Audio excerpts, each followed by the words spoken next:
पहले दिन बात हुई कि साहब इस पर चर्चा होनी चाहिए। कहा गया कि साहब सरकार चर्चा के लिए तैयार नहीं है, जैसा कि अभी कांग्रेस ने आरोप लगाया कि स्पीकर ने हमसे कहा कि पहले सरकार से पूछना पड़ेगा।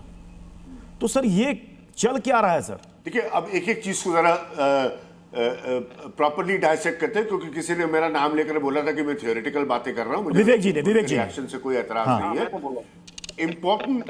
इंपॉर्टेंट ये है कि आप पहले वांगचुक के स्टेटमेंट पे जाइए जी, ठीक है, जो ऑफिशियल रिलीज है। मैं सिर्फ उसकी बात करूंगा, फैक्ट्स पर बात करेंगे।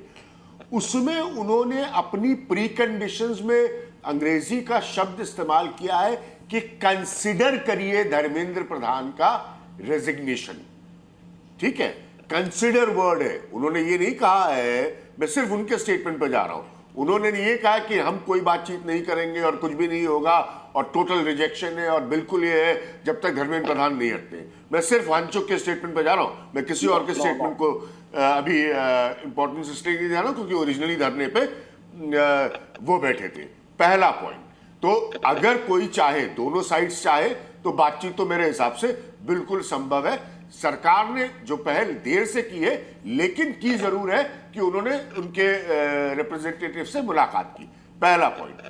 दूसरा पॉइंट जो आप बार बार पूछ रहे हैं कि, और जो एक सज्जन ने सही कहा कि अगर इसको पॉलिटिकल मसलों में और उलझाते चले जाएंगे तो ये आप जान लीजिए कि जो छात्र नौजवान वहां पर गए थे, जिनको लाठियां भी खानी पड़ी सिस्टम की, उनका समाधान फिर नहीं निकल पाएगा। और इसमें अब कोई दो राय नहीं मुझे नजर आ रही है कि वहां एक किस्म की पॉलिटिकल होड़ लगी है, और ये मैं बहुत पहले से देखता आ रहा हूं। तीसरा पॉइंट में रिस्पॉन्ड करना चाहूंगा, फिर वही बहस के मुद्दे पर, क्योंकि मैंने संसद को सालों साल, दशकों तक कवर करते हुए एक से एक शानदार पक्ष और विपक्ष की बहस देखी है, प्रधानमंत्री और विपक्ष के बीच में, विपक्ष और प्रधानमंत्री के बीच में। तो मैं बहुत सम्मान करता हूं देश की संसद का, और यकीनन ये बात मानता हूं। ठीक है, समय की कमी में प्रदीप जी कि बहस इसका समाधान अब सरकार क्या निकालने जा रही है? 24 घंटे में 4 बार आपने रीच आउट किया, बातचीत नहीं हो पाई, सड़क पर बैठे छात्रों से, सदन के अंदर भी समाधान नहीं निकल पा रहा है चर्चा के लिए, कैसे निकालिएगा समाधान? देखिए प्रत्युष जी, पहली बात तो मैं यहाँ पे कांग्रेस और आम आदमी पार्टी ने जितनी बात राजनीति की करी, उससे आधी बात उन्होंने छात्रों की करी।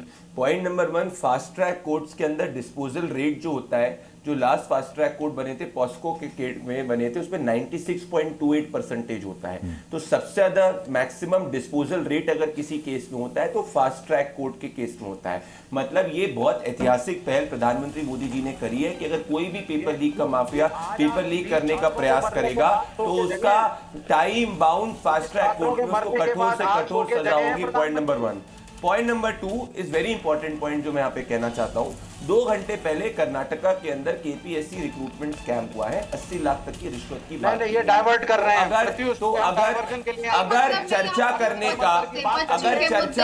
का मापदंड सिर्फ और सिर्फ रेजिग्नेशन है तो कर्नाटका के कांग्रेस के मुख्यमंत्री और पेपर लीक तो कहीं नहीं होना चाहिए, लेकिन ये भी नहीं होना चाहिए कि हमारी शर्ट तुम्हारी शर्ट से ज्यादा सफेद, ये भी नहीं होना चाहिए। देखिए प्रत्युष, लोग तो यही चाहते हैं प्रदीप जी, लोग तो यही चाहते हैं सारी बातें राज्य स्तर पर जो परीक्षाएं हो रही हैं, जहां पेपर लीक हो रहा है, सेंट्रल लेवल पर हो रही है, संसद में लोग सुनना चाहते हैं। संसद में बहस होनी चाहिए, सारी खामियां कहां लूप होल से सब सामने आनी चाहिए। हम लोग तो यही चाहते हैं सर, इस इंतजार में। चलिए, बहुत बहुत शुक्रिया आप सभी मेहमानों का हमारे साथ ताल ठोक के में जुड़ने के लिए।